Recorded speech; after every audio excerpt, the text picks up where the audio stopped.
चल रहा है, महामहिम राज्यपाल के संबोधन के बाद हम लोगों ने 3 मार्च को राज्य में 2025-26 के लिए वित्तीय बजट का उपस्थापन किया और आज हम विनियोग के तौर पर एक तरह से चाबी लेने आपके बीच में आए हैं कि पूरा सदन की सहमति से चाबी मिले और बिहार के विकास की गति को हम आगे बढ़ाने का काम कर सके। आज बिहार में, देश में आदरणीय प्रधानमंत्री आदरणीय नरेंद्र मोदी जी के सबका साथ, सबका विकास, सबके विश्वास और सबका प्रयास और बिहार के लोकप्रिय मुख्यमंत्री आदरणीय नीतीश कुमार जी के संकल्प न्याय के साथ, विकास के साथ बिहार आगे बढ़ रहा है। इसमें इस बजट का अहम भूमिका होने वाला है।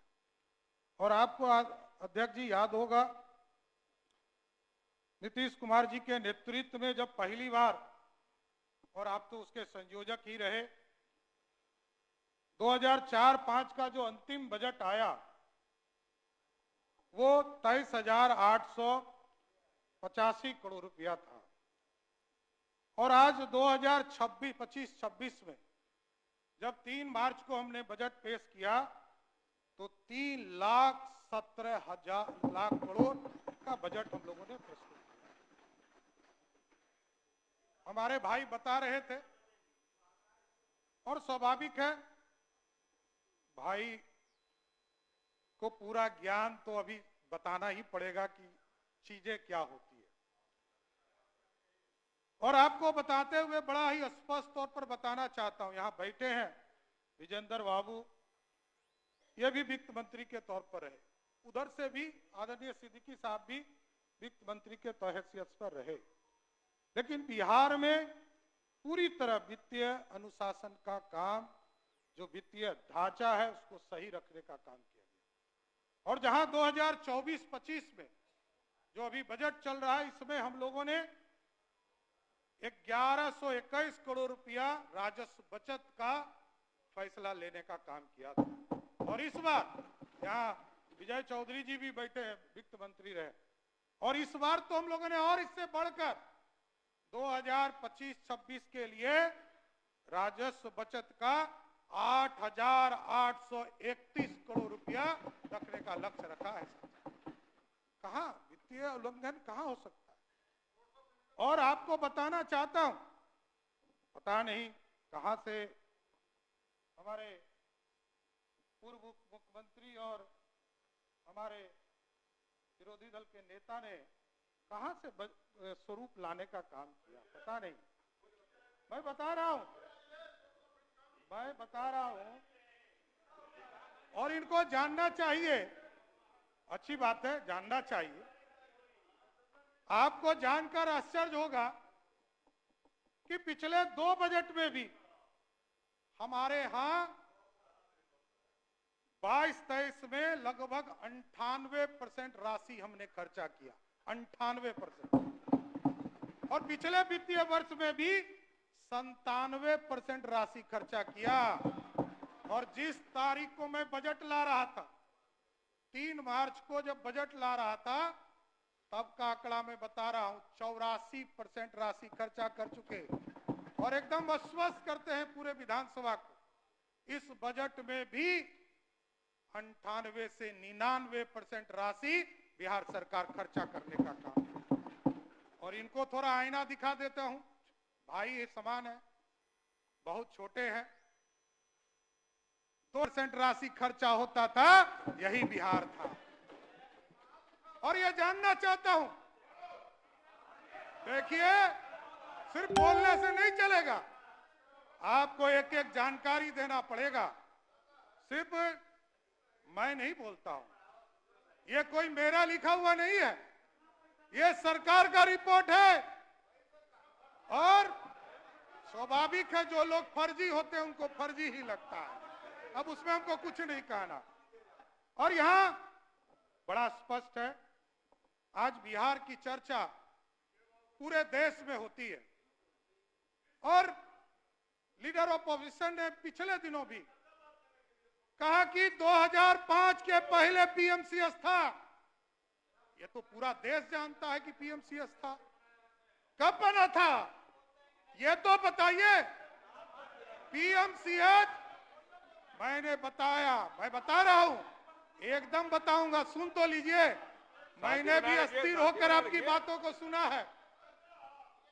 पीएमसीएच 1925 में बना, दरभंगा डीएमसीएच 1946 में बना, और नालंदा मेडिकल कॉलेज 1970 में बना। जवाहरलाल नेहरू कॉलेज जो है एनएमसीएच वो 1970 में बना, और एएनएमसीएच 1979 में बना, और श्री कृष्ण मेडिकल कॉलेज मुजफ्फरपुर 1979 में बना। 1979 के बाद 2005 तक एक मेडिकल कॉलेज नहीं बना।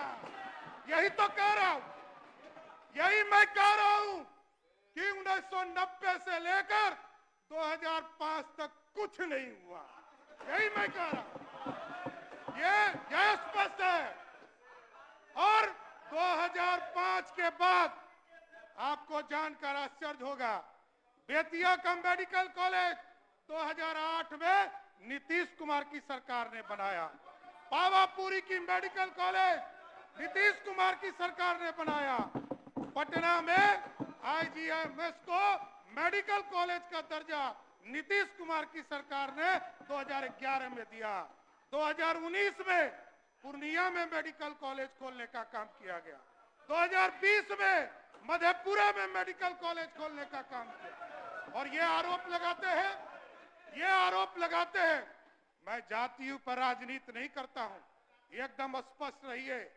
नेता विरोधी दल जी, मैं कोई जाति का विरोधी नहीं हूं, इस भारतीय जनता पार्टी का सदस्य हूं। और मैं समझ लीजिए, कल तक तो विचारधारा नहीं था, कल तक मैं लालू जी के साथ भी काम किया, लालू जी के साथ कोई विचारधारा नहीं था। और हमारे भाई ने पूछा कि कभी संघ कार्यालय गए हैं, नागपुर गए हैं। अरे हम तो ये पूछना चाहते हैं, आपके आदरणीय पिताजी जब मुख्यमंत्री बन रहे थे तो चिट्ठी लेने नागपुर गए थे। और जिस दिन, मैं आपको कहता हूं, जिस दिन आप आरएसएस के संघ नागपुर कार्यालय जाइएगा, उसी दिन आपका किस्मत खुल जाएगा। और वहां जाइएगा, आपको दिखेगा, पहला दिखेगा, आपको पहला दिखेगा। वही मैं कह रहा हूं। इसलिए मैंने कहा कि जब आरएसएस के संघ कार्यालय जाइएगा तो आपका इसलिए किस्मत खुलेगा, तो घुटने के साथ आपको दिखेगा यादव निवास। आरएसएस कार्यालय में यादव निवास भी बना हुआ है। कोई दूसरा, सभी वर्गों की चिंता करता है। और इसी भारतीय जनता पार्टी जनसंघ जब तक स्वरूप में था साथियों, इसी प्रदेश में पूरे आप ही के समाज के लोग इस पार्टी को खड़ा किए हुए थे। यहाँ बैठे हैं नंद किशोर जी, लगातार आगे खड़ा करने का काम किए। लेकिन साथियों, मैं जातिवादी नहीं हूं, लेकिन जो अपराधी है उसको किसी भी कीमत पर नहीं छोड़ूंगा, एकदम स्पष्ट रहिए। और आप देख रहे होंगे, कल तक तो उससे पूछा जाता था, इंक्वायरी किया जाता था, और अब स्पष्ट है, अपराधी को पुलिस ने साफ तौर पर कहा है, अपराधी यदि कट्टा दिखाएगा उसकी हत्या भी करने का काम पुलिस करेगी। अब कहां है पुलिस? साफ काम कर रही है। इसलिए साथियों, आज बजट के अवसर पर आप देख लीजिए, अब स्वाभाविक है, अरे भाई आप अपने नेता की बोली बोलिए ना। लालू जी कहते थे रानी के पेट से राजा पैदा नहीं होगा। यहाँ रानी भी आई, राजकुमार भी आए, राजकुमारी भी आई, कौन रोक पाया? यही है लालू जी, जो बोलते हैं वो कभी नहीं करते हैं साथियों, यही मैं कह रहा हूं। और आप कहते हो ना, चुनाव 2005 हराया, 2009 हराया, 2010 हराया, 2014 में कहे ना भी नेता विरोधी दल कह रहे थे अटल जी का सपना कैसे पूरा होगा? अकेले लड़े थे ना, 4 आदमी पे टिक गए थे 2014 के चुनाव में, याद है ना? और आगे भी एकदम चैलेंज रही है, एकदम 2025 का चुनाव होगा।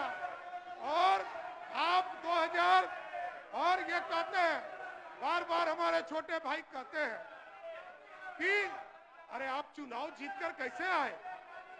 अरे ये तो जानिए, 2010 का चुनाव हुआ, यहाँ बैठे हैं ललित जी, पूरा लालू जी का परिवार चुनाव हार गया और सम्राट चौधरी चुनाव जीत कर आया।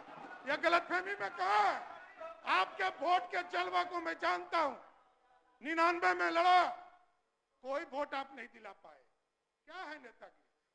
आप अपना वोट जब दिला ही नहीं सकते तो आपका, अरे मैं जानता हूं, अरे स्वाभाविक है। मैंने कहा विचारधारा, ये पहली पार्टी भारतीय जनता पार्टी है जिसने विचारधारा दिया राष्ट्र को खड़ा करने के लिए। इसलिए साथियों, मैं स्पष्ट तौर पर आपसे आग्रह करने आया कि आज सदन में जो चिंता आया है, और चिंता है कि हम लोगों को 2025 में कई चीजों का काम करना है अध्यक्ष महोदय।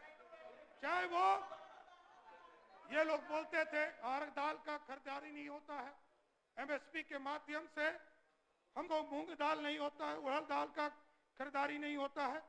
सब करने का काम हम लोगों ने निर्णय लिया है। इस साल से किसी कोऑपरेटिव डिपार्टमेंट के माध्यम से और कृषि विभाग के सहयोग से एनसीसीएफ और नेफेड के माध्यम से एमएसपी के आधार पर हम अरहर दाल, मूंग दाल और उड़द का भी दाल खरीदने का काम करेंगे। और अभी साथियों सब लोग चिंता कर रहे थे, कई साथियों को मैं देख रहा कह रहे थे कि हमारे यहाँ डिग्री कॉलेज नहीं। डिग्री कॉलेज भी आदरणीय मुख्यमंत्री जी ने 14 अभी स्वीकृत किया है और अभी निर्णय लिया गया कि सभी लोगों की चिंता थी कि डिग्री कॉलेज खुलना चाहिए। इस बार हम लोग ने तय किया है कि हम 350 डिग्री कॉलेज पूरे बिहार में खोलने का काम करेंगे, यह स्पष्ट तौर पर और स्वाभाविक है। और अभी चिंता कर रहे हैं कि नौकरी नौकरी नौकरी।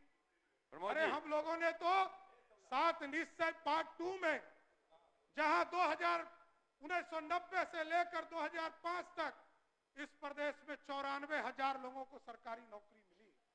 आदरणीय नीतीश कुमार जी के नेतृत्व में 2005 से लेकर 2020 तक 7.5 लाख लोगों को नौकरी दिया गया। और अब निश्चय पार्ट 2 में अब देखिए इन लोगों का 2 चीज है। ये लोग कहते हैं कि तेजस्वी जी उप मुख्यमंत्री थे,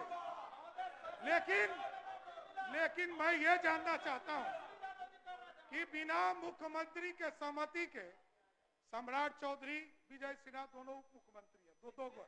वो तो बेचारा 1 गो थे, हम तो 2 गो हैं। हम लोग भी जब तक नीतीश जी सहमत नहीं होंगे एक भी लोगों को नौकरी नहीं दे सकते। कहां गलतफहमी में है? इनको तो कोई पावर नहीं था। ये बेचारा पथ निर्माण मंत्री थे, शिक्षा मंत्री थोड़े थे, वित्त मंत्री थोड़े थे। अरे वित्त मंत्री के पास तो फाइल आता भी है, इनके पास क्या जाता था? इनके पास ये 4 साल से नौकरी बांट रहे हैं। जब 4 साल उम्र था तब से जो घोटाला कर रहा है वो हम लोग को राजा हरिश्चंद्र के तरफ प्रवचन दे रहा है। अब समझिए क्या दुर्भाग्य है इस बिहार का कि जो आदमी 4 वर्ष की उम्र से बिहार को लूटता हो, वो आदमी राजा हरिश्चंद्र बनकर हम लोगों को समझाने का काम कर रहा है। यह दुर्भाग्य।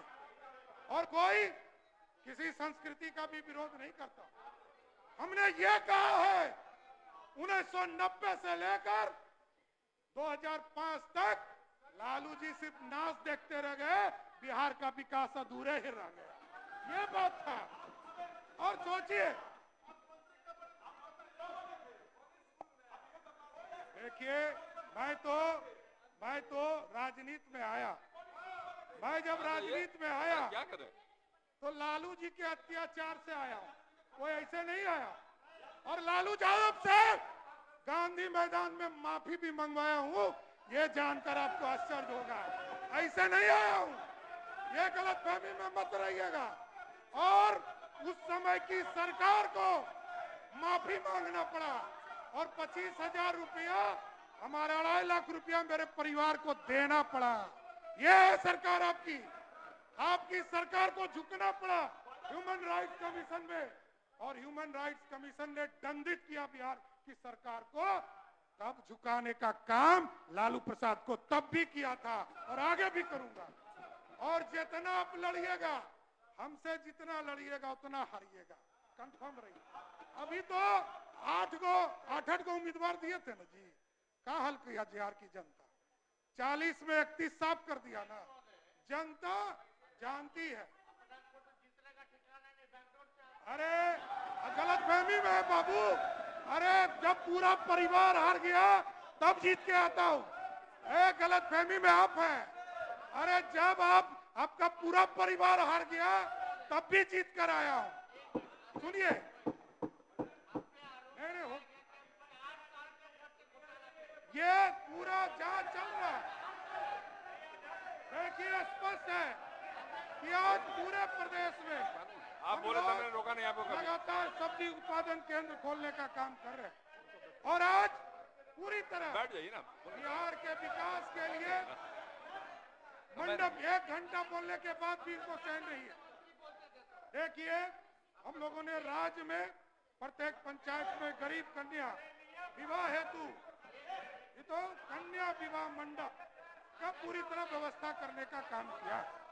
इसी तरह अध्यक्ष महोदय, वेंडिंग जोन पूरी तरह वेंडिंग जोन में पूरी व्यवस्था खड़ा किया गया। सम्राट चौधरी जी ने हम पे आरोप लगाया कि हम 4 साल की उम्र में हम घोटाला कर रहे थे। अब बोले भाई ऑन रिकॉर्ड संक्षेप में बोलिए ना, सरकार के जवाब। 4 साल की उम्र से हम घोटाला कर रहे हैं। उम्र मेरा 36 साल हो गया। 32 साल तक आप लोग कार्रवाई क्यों नहीं की? बैठिए माननीय मंत्री, माननीय मित्र। और देखिए, ये लोग सिर्फ विक्टिम कार्ड खेलते हैं। अध्यक्ष महोदय, जवाब नहीं। लालू जी का परिवार सिर्फ विक्टिम कार्ड खेलता है। अब देखिए, इनका भी अनोखा खेल है। 1996 चलिए, 1996 में किसकी सरकार थी? देवगौड़ा जी देश के प्रधानमंत्री थे और पहली बार चार्जशीट हुआ लालू प्रसाद जी के ऊपर। 1996 में चार्जशीट हुआ, जनता दल की सरकार थी। और 1997 में जब जनता दल और राष्ट्रीय जनता दल यूनाइटेड अलग हुआ, तब भी देश में जब लालू जी जेल जा रहे थे तब भी जनता दल की ही सरकार थी। तो फंसाने वाला कौन? फंसाने वाला कौन? फंसाने वाला कौन? अरे लोकतंत्र है। लोकतंत्र में तेजस्वी जी, ये लोकतंत्र है। और लोकतंत्र में आरोप लगाया जा सकता है। लोकतंत्र में आरोप लगाया जा सकता है, लेकिन लोकतंत्र में प्रूफ करने का काम सीबीआई ने किया। और सीबीआई उस समय की तत्कालीन सरकार के पास, जब देवगौड़ा जी और इंद्र कुमार गुजराल जी, ये लोग कहते हैं अरे भैया आप सोचिए, बिहार में आज से सरकार चल रही है, कितने लोगों पे कार्रवाई हुआ, लेकिन इन लोगों को सजा तो कोर्ट ने दिया। और ये पहला दुर्भाग्य होगा बिहार के लोकप्रिय सरकार के लिए कि कोई सिटिंग मुख्यमंत्री को जेल भेजा गया और सजा दिलाने का काम। अब विरोधी का काम है अपने मुद्दों को उठाना। आपने उठाया, मेरा काम है जवाब देना। और यदि आप संतुष्ट नहीं है तो न्यायालय जाएंगे, हम पे कार्रवाई करा सकते हैं। हम कहां रोक रहे हैं? हम यदि गलत बोलते हैं तो हम पे कार्रवाई कराइए। लेकिन आप सोचिए, न्यायालय इसे किसी को सजा नहीं करता है। पंजीकृत तौर पर किसी को अपराधी घोषित किया गया, वो लालू जी का परिवार। इसलिए साथियों, मैं सरकार का स्पष्ट जवाब हो तौर रहा पर है। आप अध्यक्ष जी, बोल रहे थे तो रोका था आपको, बोले कभी नहीं रोका। मैं 5 मिनट में कंक्लूड करूंगा। मेरा मानना है बिहार के विकास के लिए चरणबद्ध तरीके से हम लोगों ने बस स्टैंड निर्माण की चिंता किया है। और यहाँ पर उद्योग मंत्री जी हैं। और आप सोचिए, बिहार जैसे राज्य में जैसे ही एनडीए की सरकार होती है और जैसे महागठबंधन की सरकार होती है, फर्क तभी दिखना शुरू होता है। और आदरणीय नीतीश कुमार जी के नेतृत्व में लगातार काम बढ़ते रहे और 2005 से 2000